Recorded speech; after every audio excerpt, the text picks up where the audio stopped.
Nós vamos fazer uma leitura no texto de Mateus, capítulo 25, e nós vamos ler do versículo 1 ao versículo 13. Mateus 25, do 1 ao 13. Eu vou usar a nova tradução na linguagem de hoje.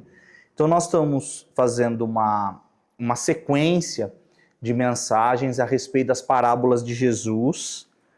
E, se eu não me engano, acho que já foram 5. Então, hoje nós vamos falar a respeito da parábola das 10 virgens.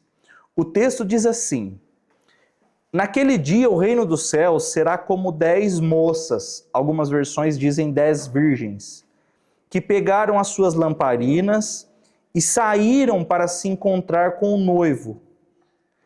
5 delas não tinham juízo, e outras 5 eram ajuizadas. Então, as versões mais antigas diz que 5 eram prudentes e 5 eram loucas. As moças sem juízo pegaram as suas lamparinas, mas não levaram óleo de reserva.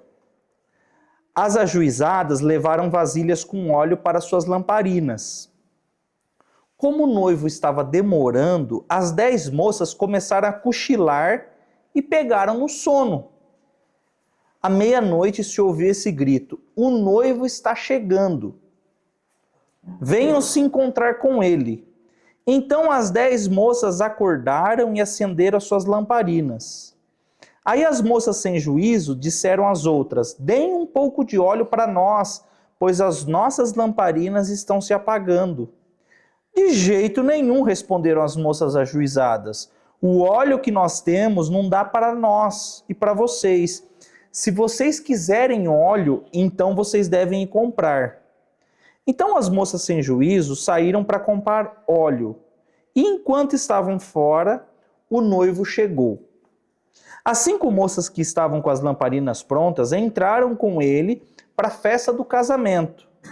E a porta foi trancada. Mais tarde, as outras chegaram e começaram a gritar: Senhor, Senhor, nos deixe entrar. O noivo respondeu: eu afirmo a vocês que isto é verdade. Eu não sei quem são vocês. E Jesus terminou dizendo: portanto, fiquem vigiando, porque vocês não sabem qual será o dia e a hora. Então é o seguinte, Jesus contava muitas coisas por parábolas. Eu já disse em outros momentos, mas eu gosto de ressaltar na introdução, parábolas são figuras de linguagem que Jesus utilizava para facilitar o entendimento dos ouvintes.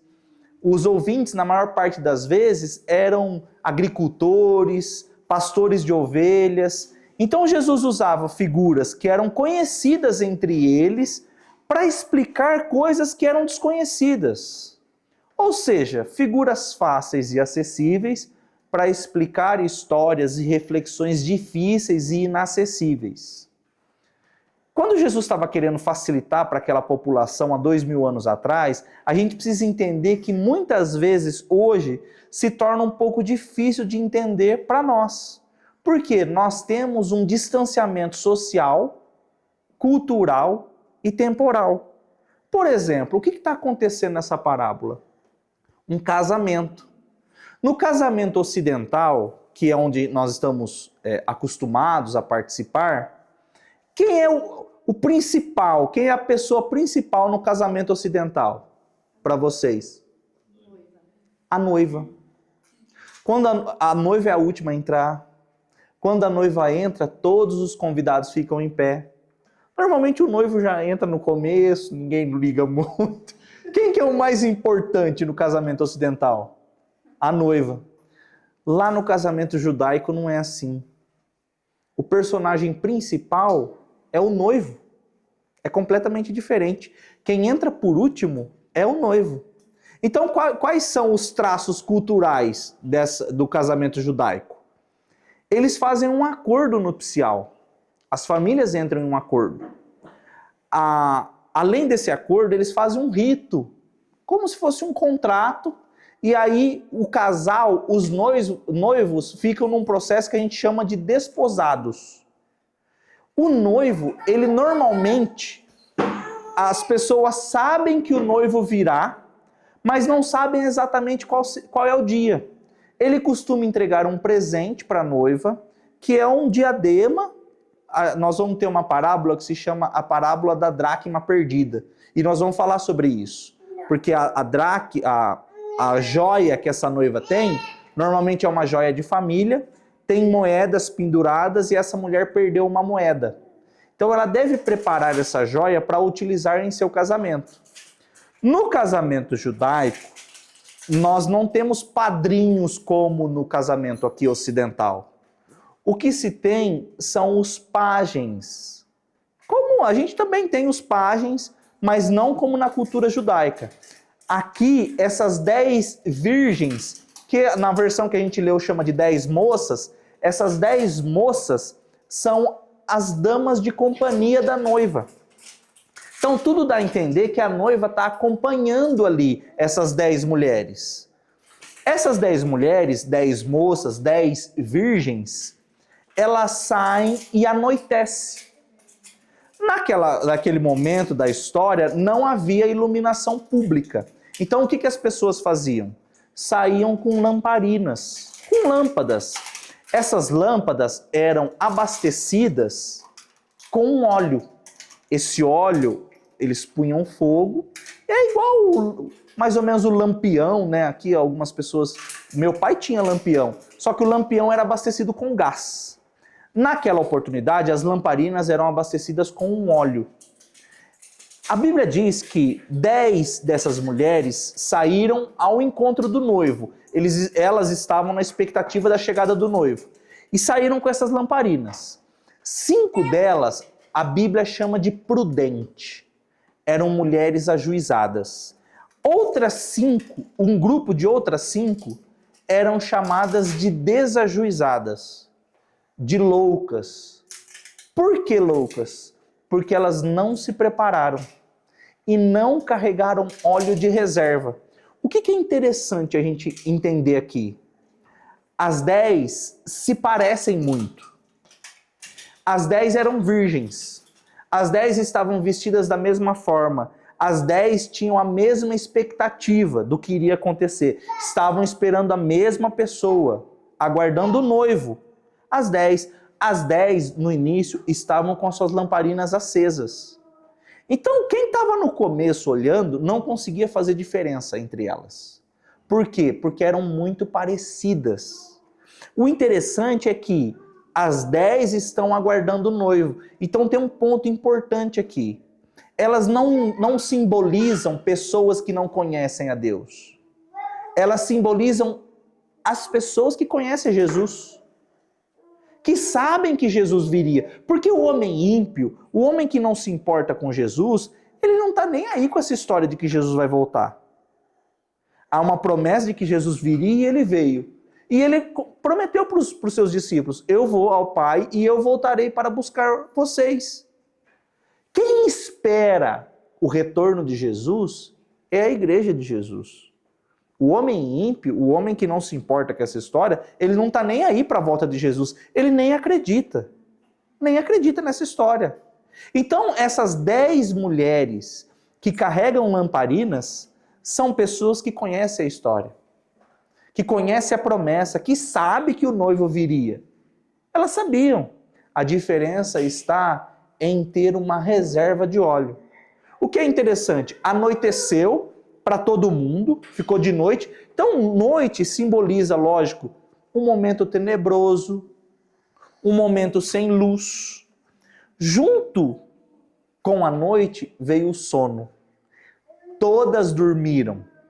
Até as prudentes dormiram. Então, muitas vezes o sono, quando a Bíblia fala de sono, a Bíblia fala sobre a pessoa ficar desapercebida, não ser vigilante. Mas nessa parábola não é disso que está sendo falado.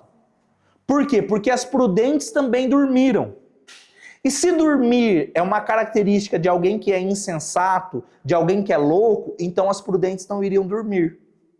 Então, como todas dormiram, inclusive as prudentes, então indica que essa não é uma característica de alguém que é louco, de alguém que é imprudente. Significa que é algo natural. De acordo com o desgaste da vida, é natural. O sono, o cansaço, indica que é algo humano. E o que a gente tem para refletir a respeito disso? Todos nós temos a nossa correria. Todos nós temos os nossos boletos para pagar. Todos nós. Nós temos prioridades na vida. Todos nós temos que trabalhar. Todos nós temos que investir tempo em família. É importante ter tempo em família. Sair com a família, sair com a esposa, sair com os filhos, ir para passear. Tem uma lanchonete de dinossauro aí, eu até vou falar baixo aqui do negócio de dinossauro. O João ama dinossauro, o José também. Então é importante termos momentos de família. Isso é super importante. O que eu quero destacar? Algumas pessoas usam isso como desculpa para não se aproximar de Deus. Eu trabalho muito. Eu tenho muitos afazeres, eu estudo muito. Em outro momento eu irei buscá-lo. Perceba que as 10 estão cansadas. As 10 adormeceram. Por quê? Porque as 10 trabalham, as 10 têm, no caso não têm filhos porque são virgens. Mas as 10 são humanas, afazeres humanos. Então usar como desculpa que temos afazeres, que temos trabalho, que temos boleto para pagar, essa desculpa não cola com Jesus. Por quê? Porque isso está disponível para todo mundo. Todo mundo trabalha, todo mundo tem afazeres, todo mundo tem família, todo mundo tem sonhos, tem projetos, todos, sem exceção. Então usar como desculpa isso, para Deus não cola. Algumas pessoas pensam assim, quando eu ficar mais velho, então eu busco a Deus. Ou em outro momento eu vou buscar a Deus. Mas a Bíblia não indica isso. A Bíblia indica que a gente deve buscar ao Senhor em todo tempo, sem exceção. O que é interessante é que essa parábola está num contexto. Além da parábola das 10 virgens, nós temos a parábola do servo infiel. O servo infiel, ele fica aguardando o Senhor chegar, só que o Senhor demora. Ele é infiel, ele até bate em outras pessoas, porque o Senhor está demorando mesmo. As 10 virgens aguardam o noivo chegar e ele demora. A terceira e última parábola é a parábola dos talentos. O patrão que deixou os talentos também demora para voltar. Então, nas 3 parábolas, Jesus demora para retornar. E vamos ser sinceros, ele subiu ao céu faz 2000 anos já. Ele falou para os discípulos, eis que venho sem demora. Eis que cedo venho. Já imaginou se ele falasse, eu vou demorar um pouquinho? Faz 2000 anos que ele disse isso. O que indica isso? Para nós, ele iria demorar mesmo. As 3 parábolas indicam isso, que ele iria demorar. E é exatamente o que acontece conosco. Por quê? Porque o nosso relógio gira de uma forma diferente. Deus criou o tempo, então ele é atemporal, ele está acima do tempo. Ele não obedece, ele não segue o relógio humano. Porque foi ele que criou. O tempo foi criado. A ciência diz que no dia em que a matéria foi criada, o tempo e o espaço foram criados. Então, se o tempo é um objeto de uma criação e nós cremos que Deus é o Criador, então foi Deus que criou o tempo. Por isso que nós acreditamos que ele é eterno. Eterno não quer dizer que ele não tem começo nem fim. Significa que ele não está submetido ao tempo. Ele é atemporal. Ele é imaterial, atemporal e todo-poderoso. Por isso que foi ele que criou a matéria e o tempo. Ok? Então, quando a gente olha e a gente vai perceber na nossa vida que tem coisas que parecem que demoram mesmo. Quando eu comecei a namorar a Amanda, eu tinha 19 anos. Eu queria casar logo depois, 1 ano depois, mas não, eu casei com 26. Demorou, para mim demorou bastante, uma eternidade. E aí eu ficava imaginando, tipo assim, no dia do casamento, Jesus voltando. Imagina a trombeta soando, eu falei, não, peraí, faz 2000 anos que o senhor está prometendo que o senhor vai voltar. Aí o senhor quer voltar no dia do meu casamento? Vai esperar até amanhã. Aí era essa, lembra que a gente fez isso no casamento? Eu brinquei com isso. Então, quando a gente se casou, aí a gente já começou a falar de filhos já. Começamos a falar, vamos ter filho e tal, mas aí não foi naquele tempo. Demorou mais 4 anos para a gente ter filhos. Aí veio o João, aí daqui a pouco já veio o José, aí nós vamos tomar cuidado, senão daqui a pouco vai vir uma ninhada de rato aí, né? Vamos parar por aqui, né? Então, tudo na nossa vida, muitas vezes parece que demora, porque Deus não se submete ao nosso relógio. Então é evidente que parece que Ele está demorando. Só que eu quero deixar evidente para vocês que há uma promessa de que Jesus vai retornar. Ele falou que viria, que nasceria de uma virgem, e isso aconteceu. Ele nasceu numa cidade pequena, ele prometeu, e isso aconteceu. Ele iria morrer, morte de cruz, iria pagar os nossos pecados, iria ressuscitar no terceiro dia. Tudo isso ele prometeu, e isso aconteceu, e ele prometeu que voltaria. Ok? Então, essas promessas que ele fez, e ele já cumpriu, o que está restando é o retorno dele. Quando ele retornar, ele vai encontrar pessoas com essas características. Algumas vão ter reserva de óleo. E o que seria o óleo? O óleo é a presença do Espírito Santo.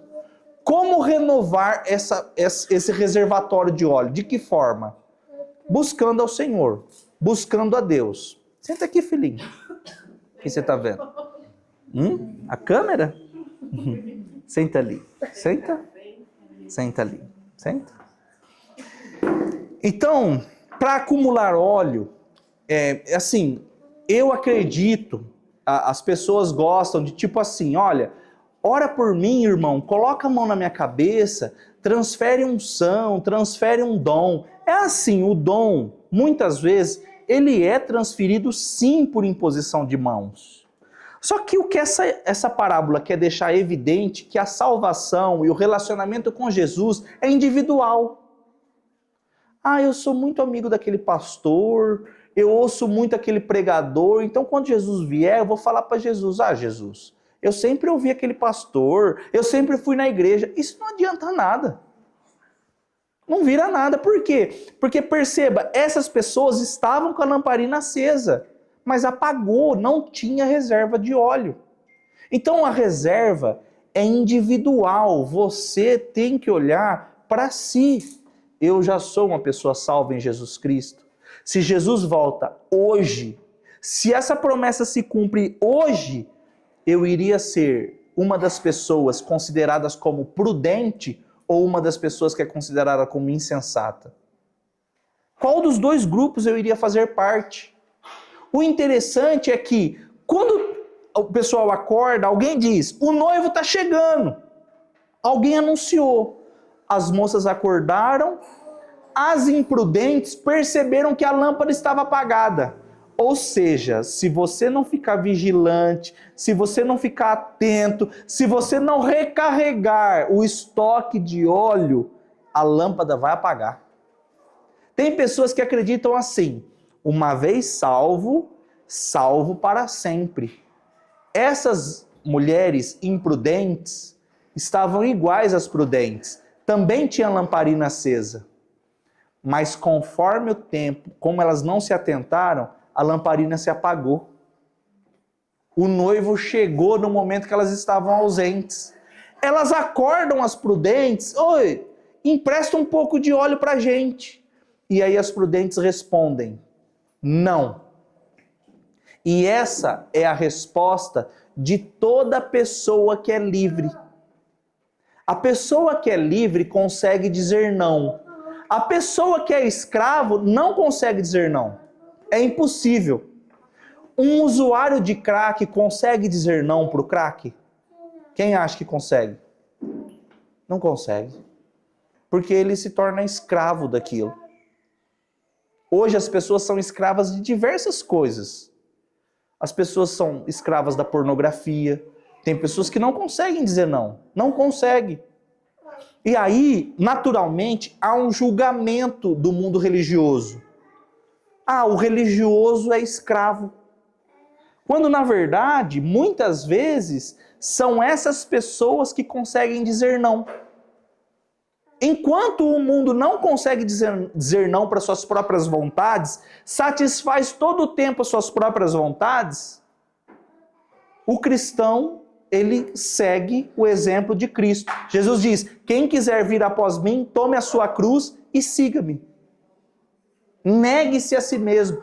Então, a característica do prudente é conseguir dizer não. O insensato diz, me empresta óleo? Não, não empresto. Porque se eu emprestar, vai acabar para mim também. Não é egoísmo, não é, sabe, não está pensando na outra pessoa, não é nada disso.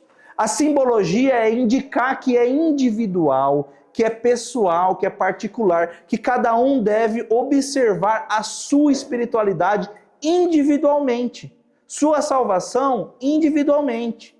Agora veja que interessante, muitas vezes as pessoas não conseguem dizer não. Então, para recarregar o óleo, você precisa investir tempo em Jesus, tempo em Deus. As pessoas falam, eu queria tanto ter experiência com Deus, experiência sobrenatural, mas as pessoas não dedicam nem um minuto para Deus.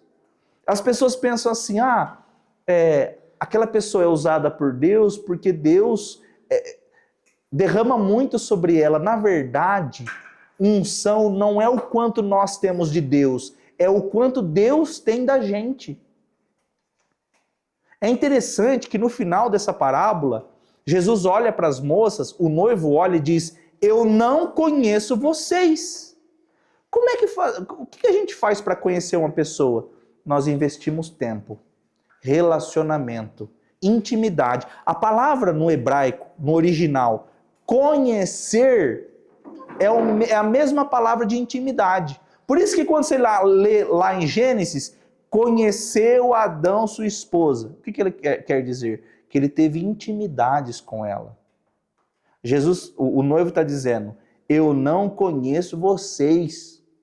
Então conhecer a Deus é dizer não para muita coisa da vida para dar tempo para Ele. Quando seu amigo chegar para você, tem uma série de 1236 temporadas, tipo Grey's Anatomy. Assiste essa série. Não vou assistir. Porque se começar a assistir Grey's Anatomy hoje, você não termina em 2025, termina? Não, eu acho que não. Passa muito. Não, depende se a pessoa tem filho, porque se tiver filho... Então, eu fazia diagnóstico, né? Você estava com uma brotoeja, né? E aí nós temos um médico aqui hoje. Na verdade,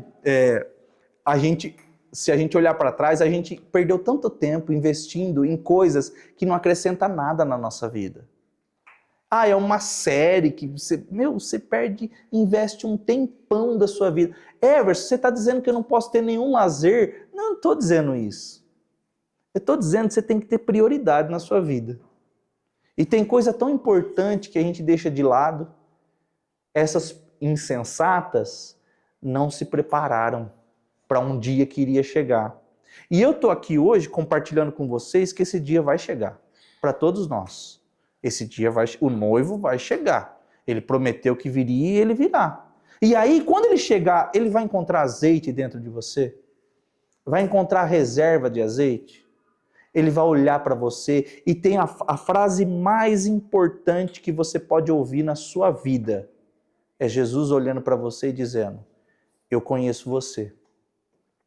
Eu sei quem você é. E a frase mais horrível possível de você ouvir é, eu não te conheço. Então na nossa vida, essa vida atual, nós temos sim que dedicar tempo para Deus. Oração, leitura bíblica. Eu nunca li a Bíblia na minha casa. Utilize a nova tradução na linguagem de hoje. Você vai conseguir fazer uma leitura. Comece pelos evangelhos e você vai conhecer a história de Jesus. Dedicar tempo. Gente, o céu, a promessa do céu é que nós vamos passar a eternidade com Ele. Isso é o mais maravilhoso do céu, é estar junto de Jesus. Sem dor, sem sofrimento. Agora veja, esse lugar é destinado às pessoas que amam a Jesus, que querem estar com Ele. Agora, se a pessoa não quer estar com Jesus nessa vida, qual será o sentido de estar com Jesus na vida após a morte? Não haverá sentido nenhum. É por isso que o noivo, quando ele fecha a porta, ele se casa e 5 acompanhantes ali, as damas de companhia prudentes, estão com ele. Aí o noivo fecha a porta, as imprudentes chegam depois e batem na porta. Ei, abre, Senhor, abre a porta. E ele diz, eu não conheço vocês. Então veja, informação em relação a Jesus é muito diferente de conhecer Jesus. Tem pessoas que têm informação, sabe citar nomes bíblicos, histórias bíblicas. Gente, isso aí não importa nada. Isso aí, no fim das contas, não vai virar nada. O que realmente vai importar, no fim das contas, é se temos um relacionamento com Jesus. Para a gente encerrar, eu faço essa pergunta. Jesus tem um relacionamento com você? Quando a gente cria intimidade com uma pessoa, a gente consegue identificar o humor da pessoa pelo rosto, não é? O marido acorda do lado da esposa, olhou para a esposa, hoje não vai ser um dia muito... Meu Deus, hoje não vai ser muito fácil não. Pelo rosto, pelo tom de voz, se falar pelo telefone, o jeito que atende. Se fala, oi meu amor, isso é uma história. Se falar, oi Everson, aí já é outra história. Hã?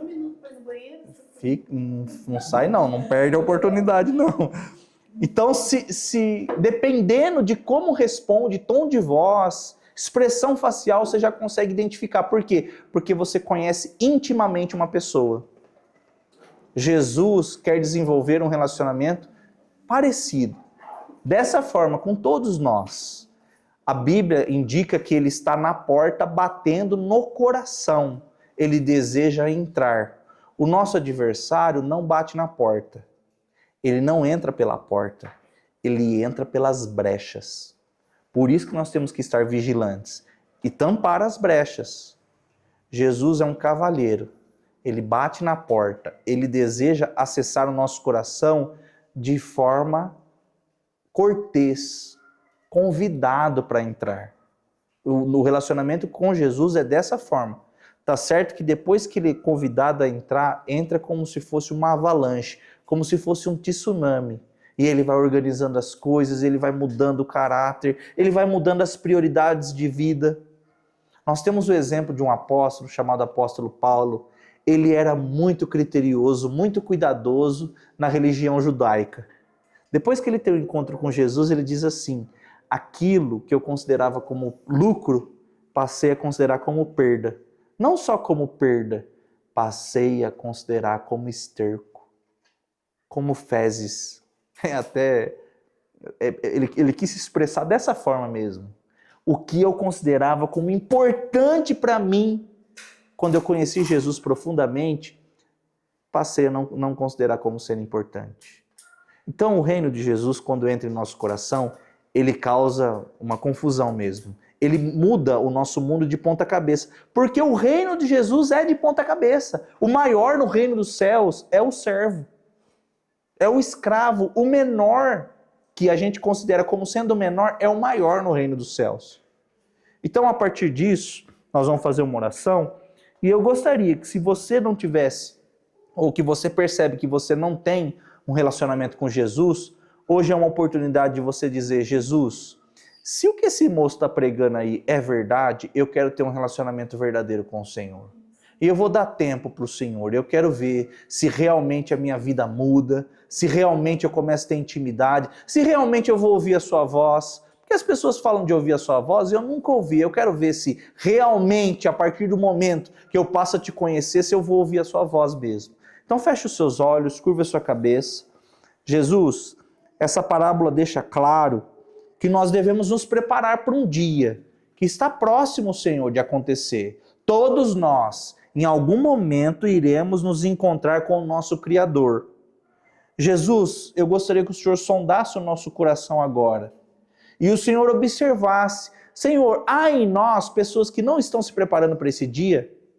Há entre nós pessoas que não têm reserva nenhuma de azeite, de óleo? Jesus, essa é uma excelente oportunidade do Senhor transformar isso. Em nome do Senhor Jesus, que essa mensagem, essa pregação, possa arder no coração dessas pessoas. E que o Senhor incomode, como o Senhor fez com a maioria de nós, Pai. De uma forma que foi irresistível. Eu convidei o Senhor a entrar. Jesus, entra no coração desse homem, dessa mulher, neste momento. E organiza as coisas, coloca tudo no lugar.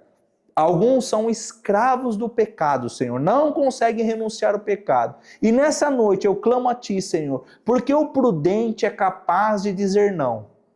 É capaz de negar essa vida, negar os prazeres dessa vida, prazeres momentâneos, Senhor, e eu busco a Ti nesse instante. Senhor, eu quero ser uma pessoa prudente, que quando o Senhor chegar, que eu tenha azeite de reserva, Pai. Senhor Jesus, eu quero ter prazer nas Suas coisas, na Tua lei. Jesus, conhecer a Jesus e ter informações em relação a Jesus é muito diferente. Eu quero conhecer ao Senhor profundamente. E eu gostaria, Senhor, que esses meus irmãos e amigos conhecessem a Jesus profundamente, porque um dia o Senhor irá chegar. E mesmo que hoje pareçam todos iguais, usam as mesmas roupas, cantam os mesmos louvores, frequentam os mesmos lugares, mas naquele dia, Senhor, haverá muita diferença. O Senhor vai separar as pessoas. E Jesus, nós queremos estar no lado certo. Queremos estar próximos de Ti, porque o céu será um lugar maravilhoso e nós queremos estar neste lugar, Jesus. Por favor, tenha misericórdia de nós. Tenha misericórdia desses homens, mulheres, todas essas pessoas que estão ouvindo essa palavra. Em nome do Senhor Jesus Cristo. Amém. Amém, meus irmãos? Deus abençoe vocês. A irmã Márcia retornou hoje e já trouxe um bolo. É bolo? É? E você trouxe uma torta ou foi a Tairine? Então nós vamos comer um bolinho. Deus abençoe a todos vocês, aos nossos amigos que estiveram pela primeira vez, pela segunda, terceira ou 50ª. Deus abençoe. É?